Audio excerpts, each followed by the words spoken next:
Hey guys, what's up everyone? Welcome back to the channel. This is Shivam Dwivedi and you are watching Economics Easy है।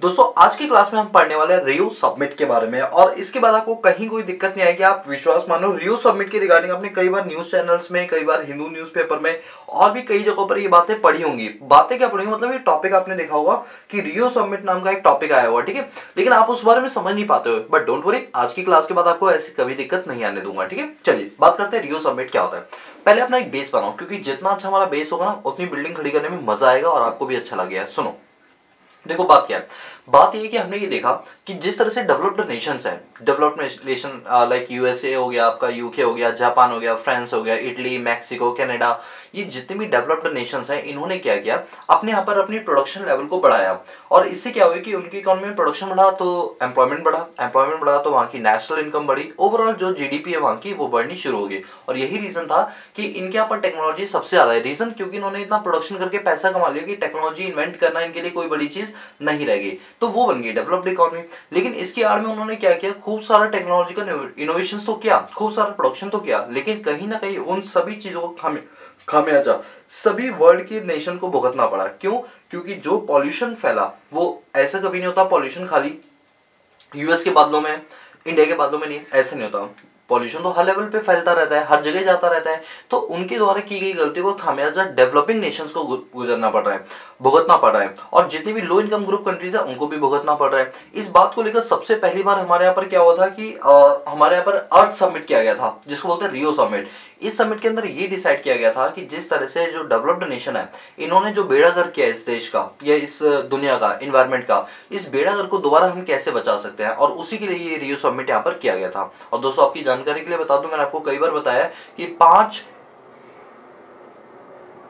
जून को हमारे यहाँ पर क्या होता है, हाँ जी 5 जून को हमारे यहाँ पर क्या होता है, एक दिवस मनाया जाता है। आपको पता होगा एनवायरमेंट डे। 5 जून को एनवायरमेंट डे मनाया जाता है। क्यों? क्योंकि 1972 में पहली बार ऐसा हिस्टोरिकल इवेंट हुआ था कि यूनाइटेड नेशन ने पहली बार एनवायरमेंट को लेकर कंसर्न जताया और उन्होंने मुद्दा उठाया एनवायरमेंट को लेकर। क्योंकि 1972 से पहले हमने कभी एनवायरमेंट को सीरियसली लिया ही नहीं। मतलब 1968 में भी एक बार ऐसा हुआ था, उससे पहले कभी हमने एनवायरमेंट को सीरियसली लिया नहीं, क्योंकि हम वहां तक पहुंच ही नहीं पाए थे। हमें लगता था कि जो भी हो रहा है ये नेचर जो है वो सब चीजों को एब्जॉर्ब इन सब कर लेती है। लेकिन उसके बाद हमें पता चला कि जिस तरह से हमने अपने कंपोजिशन को बदलता हुआ देखा, बरसात के मौसम में बदलाव देखे, सनी समर और जो विंटर सीजन है इनके अंदर बदलाव देखे, तो हमें ऐसा रियलाइज हुआ कि यार कुछ तो गड़बड़ है, मतलब कुछ तो दिक्कत हो रही है। और तब जाके यूनाइटेड नेशन ने बोला, यूनाइटेड नेशन आपको होता है ना 1944 के अंदर बनाई गई थी कि थर्ड वर्ल्ड वॉर ना हो जाए इस वजह से। तो यूनाइटेड नेशन ने पहली बार क्या किया कि अर्थ को बचाने के लिए, अर्थ को बचाने का मतलब एनवायरमेंट को बचाने के लिए उन्होंने अपनी मीटिंग बुलाई। और वो मीटिंग कब बुलाई थी? 5 जून 1972 में बुलाई थी। और ये पहली ऐसी हिस्टोरिकल मीटिंग है जो किसके लिए बुलाई गई थी? अर्थ के लिए बुलाई गई थी, अर्थ की बचाव के लिए बनाई गई थी। तो वही लिखा है कि जैसा कि हम जानते हैं 5 जून 1972 को एक हिस्टोरिकल मूवमेंट था जहां पर यूनाइटेड नेशन के द्वारा पहली बार एनवायरमेंट को प्रोटेक्ट करने की बात यहाँ पर रखी गई थी। और यही रीजन है कि 5 जून को हम क्या मनाते हैं? वर्ल्ड एनवायरमेंट डे मनाते हैं। और लिखा हुआ time to time United Nation के द्वारा बहुत सारी समिट्स ऑर्गेनाइज की जाती है और इन्हीं समिट में से एक समिट है, इसका नाम है Brazil Rio summit. Rio summit कहां पर हुई थी आपको बता दूं, ब्राजील की राजधानी रियो है। ब्राजील की राजधानी रियो डी जेनेरियो, आपको पता है ना रियो डी जेनेरियो। तो वहां पर ये मीटिंग बुलाई गई थी ब्राजील में, और ये जो मीटिंग थी वो हुई थी 1992 के अंदर। और इस कॉन्फ्रेंस को पृथ्वी सम्मेलन भी बोला जाता है। क्या बोला जाता है? पृथ्वी सम्मेलन, क्योंकि अर्थ के लिए बनाई गई थी इसीलिए इसको पृथ्वी सम्मेलन बोला गया था। जिसके अंदर 182 कंट्री आई थी, 182 कंट्री के रिप्रेजेंटेटिव आए थे ये बात करने के लिए कि जिस तरह से अर्थ में टेम्परेचर बढ़ता जा रहा है, अर्थ के यहाँ पर ग्लोबल वार्मिंग बढ़ती जा रही है, इससे कैसे निपटा जा सकता है, इसके बारे में सबसे पहली जो मीटिंग होती है कौन सी थी? अर्थ समिट, रियो समिट। दोस्तों अब मैं जितने भी आपको इंटरनेशनल एग्रीमेंट्स पढ़ाने वाला हूँ, ठीक है, जो एनवायरमेंट को लेकर किए गए, उन सभी में सबसे इंपॉर्टेंट अगर कोई एग्रीमेंट है तो वह है रियो समिट, क्योंकि यहीं से हमारी एक शुरुआत हुई थी एनवायरमेंट के रिगार्डिंग। मैं आपको रिपीट कर दूं पॉइंट को, यूनाइटेड नेशन के द्वारा एनवायरमेंट को लेकर बहुत सारे कंसर्न्स जताए जा रहे थे कि एनवायरमेंट को कैसे प्रोटेक्ट किया जाए। तो यहाँ पर क्या हुआ था, पहली बार रियो डी जेनेरियो यानी ब्राजील की जो कैपिटल है वहां पर एक मीटिंग को ऑर्गेनाइज किया गया था, और ये मीटिंग हुई थी ईयर 1992 के अंदर। और इस कॉन्फ्रेंस को रियो समिट भी बोलते हैं, इस कॉन्फ्रेंस को आप अपने पास पृथ्वी सम्मेलन भी बोल सकते हो, जिसके अंदर 182 कंट्री ने जो है यहाँ पर पार्टिसिपेट किया था। 182 कंट्री के रिप्रेजेंटेटिव ने यहाँ पर पार्टिसिपेट किया था। इवन बहुत सारे वॉलंटियर्स वगैरह, ऑर्गेनाइजेशन, एनपीओ वगैरह ऐसे होते हैं, एनजीओ वगैरह होते हैं, इन्होंने इसमें पार्टिसिपेट किया और इसीलिए इसको हम क्या बोलते हैं, रियो समिट बोलते हैं, क्योंकि ये ब्राजील की राजधानी रियो डी जेनेरो में हुई थी। दैट्स व्हाई हम इसको क्या नाम देते हैं, रियो समिट का नाम देते हैं। बोलो क्लियर हो? सर एक बार बताओ, अभी तक हमें क्या क्या चीजें याद करनी है? देखो आपको ना अपने दिमाग में एक दो चार चीजें याद करनी पड़ेंगी। सबसे पहला ये कि एनवायरनमेंट को लेकर सबसे पहली जो बातचीत हुई थी, सबसे पहले जो मुद्दा उठाया गया था वो कौन सी तारीख को उठाया गया था, 5 जून 1972 को। ईयर याद कर लो 1972, क्योंकि ईयर के ऊपर भी वनडे एग्जामिनेशन में क्वेश्चंस पूछे जाते हैं, ठीक है। अब आप ये सुनो कि जब जून में हुआ था तो क्योंकि पहली बार ऐसा हुआ था अर्थ के रिगार्डिंग हमने कुछ सोचा समझा, दैट्स वाई हम इसमें एनवायरमेंट डे कब मनाते हैं, 5 जून को मनाते हैं। क्योंकि आपको इंटरनेशनल जो डेज वगैरह होते हैं ये भी याद करने पड़ते हैं, ये वनडे एग्जामिनेशन में तो बहुत बार पूछे जा चुके हैं, ठीक है। तीसरी चीज कि जो हमारा रियो समिट है वो कहां पर हुआ था, ये हमारा कहां हुआ था बताओ, ब्राजील की राजधानी रियो डी जेनेरो में था और वहीं से इसका नाम क्या पड़ गया था, रियो समिट। अच्छा, रियो समिट का दूसरा नाम क्या होता है, पृथ्वी सम्मेलन।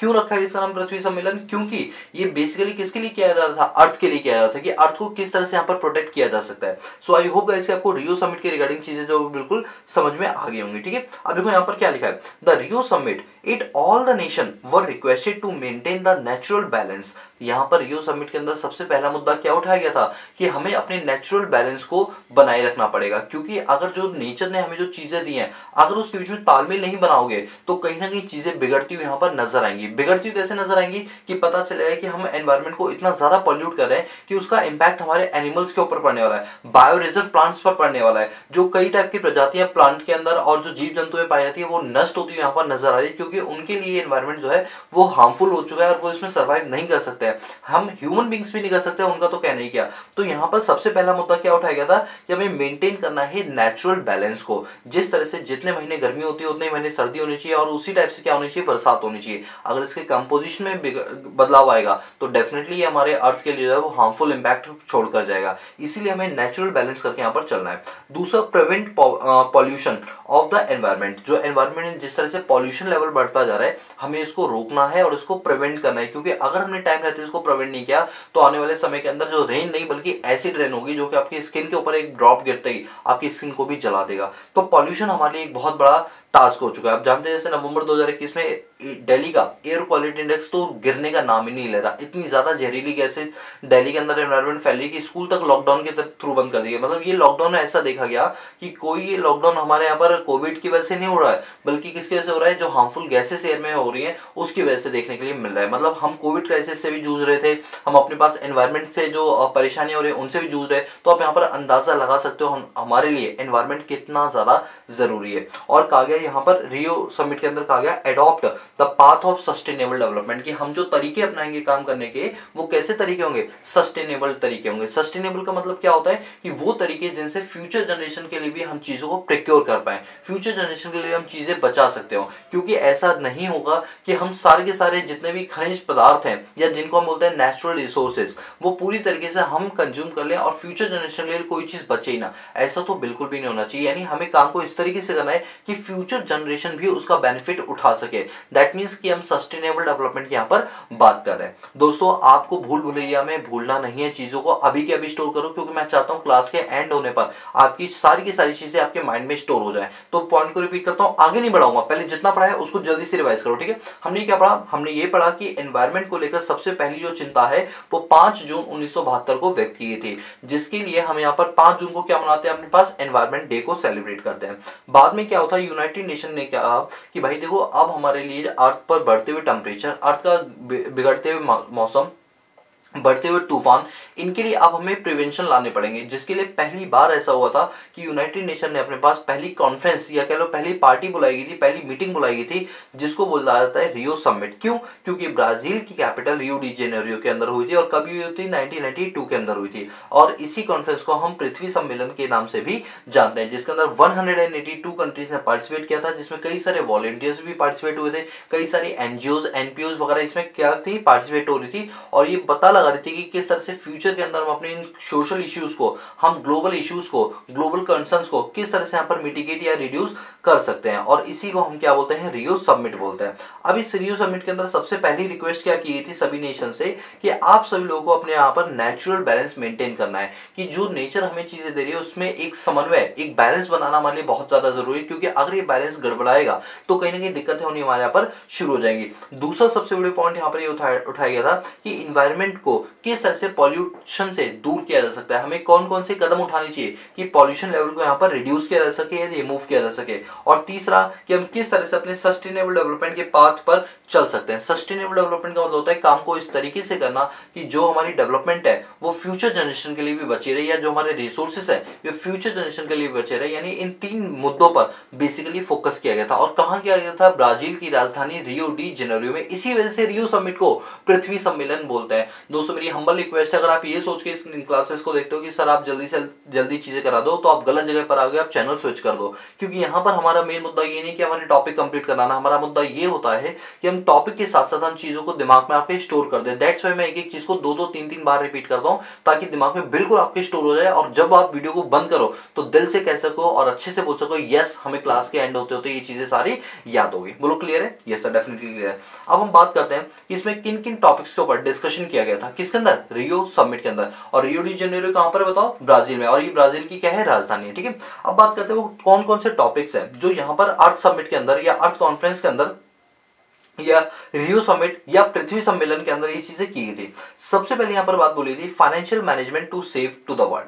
अब ये क्या होता है? अच्छा एक बात बताओ सर, एक बात बताओ। नहीं मैं आपको बताता हूँ। जैसे यूके हो गया, यूएसए हो गया, जापान हो गया, बहुत सारी कंट्रीज है, ये तो मैं गिनी चुनी 2-4 बता रहा हूँ। ठीक है, ये जितनी भी डेवलप्ड नेशन है इन्होंने तो अपनी डेवलपमेंट की है नहीं कि पहले ये बताओ। यस सर, डेफिनेटली उन्होंने अपनी डेवलपमेंट की। किस तरह से की? प्रोडक्शन को बढ़ा के। तो प्रोडक्शन को बढ़ाने से कार्बन एमिशन वगैरह हुआ वो नहीं होगा? यस सर, डेफिनेटली हुआ। पॉल्यूशन बढ़ा हुआ नहीं बढ़ा हुआ? यस सर, डेफिनेटली बढ़ा हुआ। तो जब इतना सब कुछ हुआ होगा तो मुझे एक बात बताओ, अब हम जितने भी डेवलपिंग नेशन है, अब सेम काम जब हम करते हैं तो डेवलप नेशन हमको क्या बोलते हैं? अरे अरे भाई सुनो, ये काम मत करो यार, इससे ना कार्बन एमिशन ज्यादा होगा, पॉल्यूशन लेवल बढ़ेगा। फिर जब हम उनको बोलते हैं कि याद करो आज से कुछ साल पहले तो यही काम तुम करते थे, तुमने तो अपने आप को आगे बढ़ा लिया, ये काम करते हो। अब जब हम ये काम करें तो हमें हवाला दे रहे हो पॉल्यूशन का। क्या उस टाइम तुम्हें नहीं पता था पॉल्यूशन लेवल बढ़ेगा? लेकिन तब तो तुमने अपना मुंह बंद रखा, क्योंकि तब काम तुम कर रहे थे। मेरी बात को ध्यान से समझ रहे हो?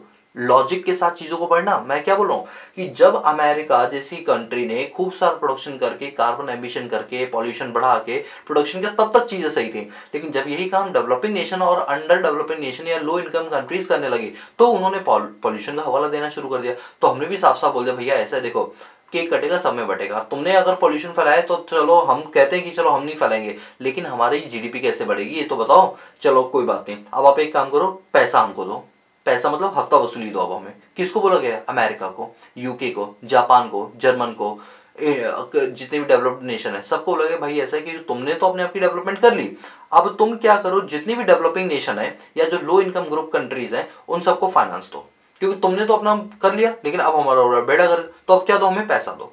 तो इस बात को लेकर यहाँ पर मुद्दा उठाया गया कि जितने भी डेवलप्ड नेशंस हैं वो सारी की सारी डेवलप्ड नेशन डेवलपिंग नेशंस को फंड्स देंगे, पैसा देंगे, क्योंकि आप उन्हें काम नहीं करने दे रहे हो। खुद तो कर चुके हो, खुद ने पॉल्यूशन बढ़ा लिया। अब जब हम करते तो कहते नहीं तुम पॉल्यूशन बढ़ा रहे हो, तो भैया हमें भी तो इकोनॉमी चलाएंगे, अब हमें पैसा दो, क्योंकि तुमने पिछले कुछ सालों के अंदर खूब दबा के पैसा कमाया, अब हमको पैसा तुम दोगे फ्री फंड का। ठीक है, तो financial management to save the world, कि अगर हमें देश को बचाना है या वर्ल्ड को बचाना है तो फाइनेंशियल मैनेजमेंट का होना यहाँ पर बहुत ज्यादा जरूरी है। ठीक है, मोदी जी ने तो इस पर बढ़ चढ़कर बोला था। अभी रिसेंटली जो COP26 की मीटिंग हुई थी उसमें मोदी जी ने बहुत सारी चीजें बोली। डोंट वरी, जैसे कई सारे स्टूडेंट्स मुझे मैसेज करके बोलते हैं सर आप ना जो अभी कॉन्फ्रेंस ऑफ पार्टी 26 हुई थी ग्लासगो के अंदर, उसकी चीजें बता दो क्या क्या मीटिंग में डिस्कशन हुआ था। डोंट वरी दोस्तों, पहले चैप्टर पे ग्रिप तो बना लो। जब चैप्टर का ग्रिप आपको पता होगा तभी तो उसमें लिखी हुई बातें आप समझ पाओगे, वरना वो चीज तो आप तब भी समझ सकते थे, मैंने हिंदू न्यूज़पेपर में पढ़ाया था। लेकिन क्यों नहीं समझ पाओगे? क्योंकि आपको बेसिक टर्मिनोलॉजी नहीं पता होगी। दैट्स वाई मैं आपको ये पहले चैप्टर पढ़ाऊंगा, उसके बाद में COP26 का डिस्कशन करूंगा। ठीक है, number 2 management of forest. Forest का मैनेजमेंट करना हमारे लिए बहुत ज्यादा जरूरी है, क्योंकि आज के डेट में हमारे यहाँ पर कई सारी प्रजातियां हैं जो लुप्त होती है हमें नजर आ रही है। आपने सुना होगा बायोडाइवर्सिटी का या बायो रिजर्व्स के बारे में। दोस्तों बायो रिजर्व्स क्या होते हैं? ये ऐसे जंगल होते हैं जहां पर कुछ ऐसे प्लांट्स पाए जाते हैं जो वर्ल्ड में और कहीं नहीं पाए जाते हैं, और अगर हमने इन प्लांट्स को प्रिजर्व नहीं किया तो आगे वाली जनरेशन ये देख ही नहीं पाएगी और ये समझ ही नहीं पाएगी इस टाइप का भी पौधा कभी हमारे यहाँ पर होता था। तो इस तरह से जंगलों को प्रिवेंट करने के लिए हमने बायो रिजर्व्स बनाए हुए हैं, और इसी तरह से हमने क्या हुआ, एनिमल को रिजर्व करने के लिए बायोडाइवर्सिटी बनाई हुई है। ठीक है, तो मैनेजमेंट करना चाहिए हमें फॉरेस्ट का, क्योंकि जिस कंट्री में फॉरेस्ट नहीं होंगे, जंगल नहीं होंगे, उस कंट्री के अंदर क्या होगा, पॉल्यूशन को सक करने वाले पेड़ पौधे होते हैं वो पॉल्यूशन को सक नहीं कर पाएंगे। दोस्तों देखो दिल्ली के अंदर इतना ज्यादा पॉल्यूशन लेवल क्यों बढ़ा? क्योंकि दिल्ली के अंदर जो जंगल्स हैं वो बिल्कुल खत्म कर दिए गए। एक तरह से कह लो कि 1-2% जंगल ही बचे 100 में से। अब क्यों बचे हैं? क्योंकि हो सकता है सरकारी प्रोजेक्ट उन पर ना है, इस वजह से वो बचे हुए हैं। लेकिन याद रखना, जिस जगह पर जंगल या घनी आबादी, घनी जंगल होते हैं, वहां पर पॉल्यूशन लेवल बहुत कम पाया जाता है, क्योंकि जितना भी पॉल्यूशन होता है वो जो वहां के पेड़ पौधे होते हैं वो उनको सक कर लेते हैं अपने अंदर, और वो फ्रेश एयर वहां पर रिलीज करते हैं। तो इसलिए फॉरेस्ट का मैनेजमेंट होना यहाँ पर बहुत ज्यादा जरूरी, जो इस मीटिंग में डिसाइड किया गया। नंबर 3, इंस्टीट्यूशनल मैनेजमेंट, कि आपको प्रॉपर मैनेजमेंट करना पड़ेगा, बड़ी बड़ी संस्थाएं बनानी पड़ेंगी जो उस पर्टिकुलर टास्क को अच्छे से परफॉर्म करने में आपकी क्या करेंगे, हेल्प करेंगे। नंबर 4, यहां पर डिस्कस हुआ ट्रांसफर ऑफ टेक्नोलॉजी, कि देखो क्या होता है, जितनी भी डेवलप्ड नेशन है उन्होंने तो अपना काम अच्छे से कर लिया, तो अब ये उनकी रिस्पॉन्सिबिलिटी बनती है कि जो उनकी टेक्नोलॉजी है वो अंडर डेवलप्ड नेशन को या डेवलपिंग नेशंस को वो क्या करेंगे, प्रोवाइड करवाएंगे, ताकि वो भी टेक्नोलॉजी इनोवेशंस करके अपने पॉल्यूशन लेवल को यहाँ पर कम कर सकें। ठीक है। Number 5, biological diversity. अच्छा, आपने सुना होगा भी, जैसे दिल्ली के जो बॉर्डर इलाके, जैसे नोएडा हो गया, यानी यूपी हो गया और हरियाणा हो गया, तो इनमें पराली जलाई जाती है। आपको पता है ना, अक्टूबर मंथ में पराली जलाई जाती है, इससे पॉल्यूशन लेवल बढ़ जाता है सडनली।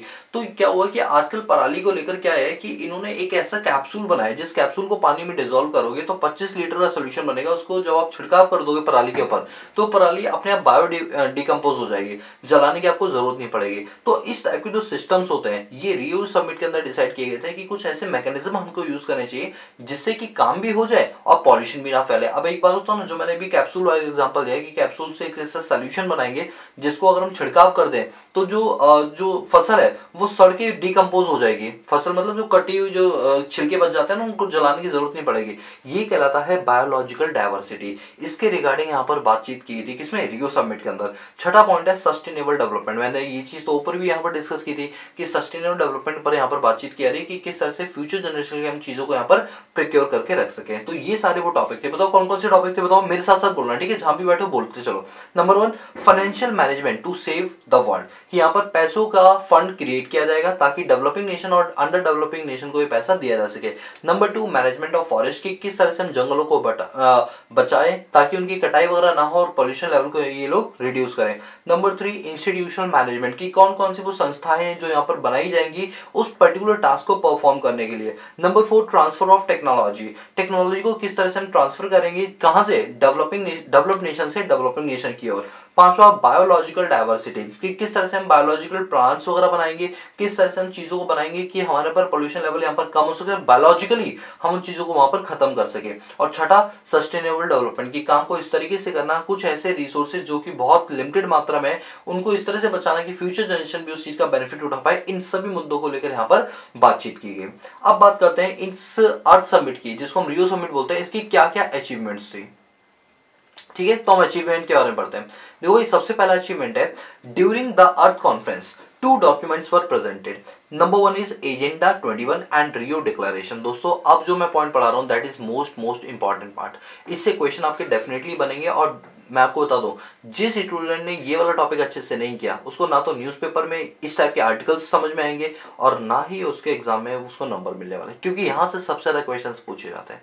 चाहे वो आपका प्रीलिम्स हो, वनडे एग्जामिनेशन हो, एसएससी हो, क्लर्क, कहीं का भी हो, अगर उसमें ये वाला टॉपिक है तो डेफिनेटली यहीं से क्वेश्चन पूछे जाएंगे।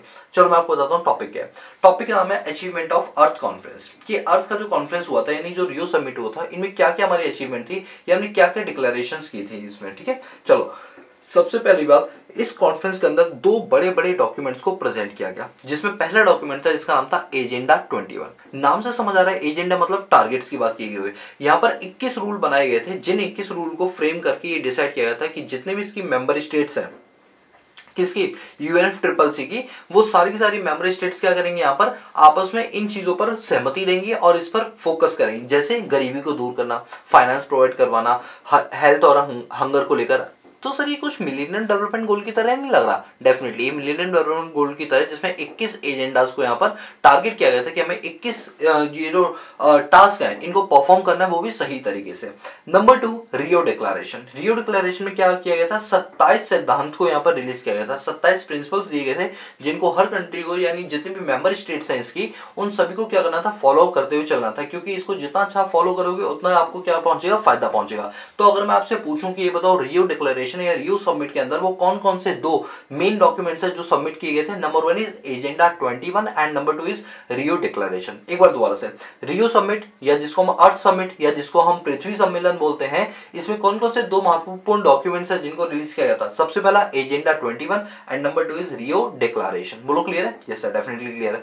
Number 2, these two document gave rise 3 important conventions. और यही जो दो डॉक्यूमेंट है इन्होंने 3 बड़ी बड़ी संस्थाओं को जन्म दिया, और ये 3 बड़ी बड़ी संस्थाएं अपने आप में एक बहुत ही ज्यादा इंपॉर्टेंट रोल प्ले करती है। इसमें से पहला है UNFCCC। दोस्तों मैंने आपको कई बार न्यूज़पेपर पढ़ाया जिसमें मैंने आपको हमेशा UNFCCC के बारे में जिक्र किया था। याद आ रहा है? जब भी न्यूज़पेपर मैंने आपको पढ़ाया तो हमेशा बताता था कि UNFCCC के द्वारा ये किया जा रहा है, वो किया जा रहा है। तो आज मैं आपको बताऊंगा ये UNFCCC का जो कॉन्सेप्ट है वो कहां से स्टार्ट हुआ और इसको क्यों हम बार बार डिस्कस करते हैं। तो UNFCCC की वैसे फुल फॉर्म की अगर हम बात करें तो फुल फॉर्म पहले देख लो क्या है। United nation convention on climate change, United nation framework F मैं भूल गया, framework on convention on climate change. अब बेसिकली ये क्या था UNFCCC? ये UNFCCC क्या करता था, हमारे यहाँ पर ये मीटिंग्स को कंडक्ट करने का काम करता था, जो कि बेसिकली अर्थ पर बढ़ने वाले पॉल्यूशन को रोका जा सके। उसके लिए क्या करता था, मीटिंग करता था। और UNFCCC का जो हेडक्वार्टर है वो आपका कहाँ था, जिनेवा के अंदर। दोस्तों याद कर लो, UNFCCC का हेडक्वार्टर कहाँ पर है, जिनेवा के अंदर है। और UNFCCC के अंदर जो मीटिंग्स होती है उसको कॉन्फ्रेंस ऑफ पार्टी बोलते हैं। अरे अरे अरे सर, एक minute, conference of party sir, ये वही है जो आप हिंदू न्यूज़पेपर में बार बार बोलते थे। हाँ, अब आए ना आप लोग लाइन पे, अब आप चीजों को कनेक्ट करना शुरू कर चुके हो। अब आएगा मजा पढ़ाने में तो, क्योंकि अब आपने ना एक जो बात ये बोली है कि हम समझ गए। ये देखो, ये मेरे पास न्यूज़पेपर है और मैं बता दूं ये है 12 नवंबर 2021 का, ठीक है, द हिंदूज का न्यूज़पेपर है। इस न्यूज़पेपर के अंदर ये देखो क्या लिखा हुआ है, कहाँ गया, ये COP26, कॉप COP, देख रहे हो आप? COP का मतलब जानते हो होता है कॉन्फ्रेंस ऑफ पार्टी। अच्छा सर, तो ये जो अभी 2021 में मीटिंग हुई COP26 की, ये 26वीं मीटिंग थी? ऐसे करके 1 2 3 करते हुए 26वीं मीटिंग थी? अरे वाह दोस्तों, अब तो तुम बड़े मतलब हैवी ड्राइवर हो, तो हर चीज आ गई, अब तो पढ़ाने की जरूरत नहीं पड़ेगी। अरे नहीं सर, पढ़ा देने तुम भावुकता मत हो।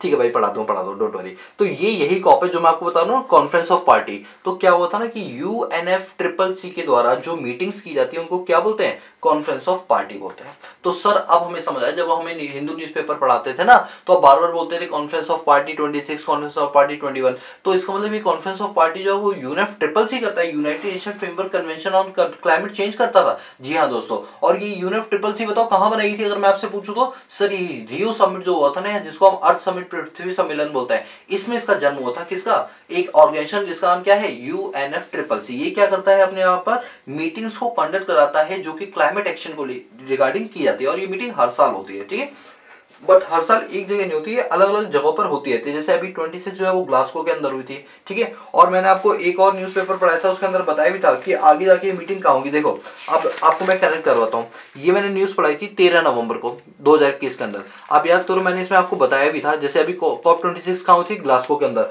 और यहाँ पर देखो मैंने आपको बताया था कि जैसे 2022 की बात की है, 2022 को जो कॉन्फ्रेंस ऑफ पार्टी है वो कहाँ पर होगी, और जो 27वीं है ये कहाँ पर होगी, आपके इजिप्ट में होगी।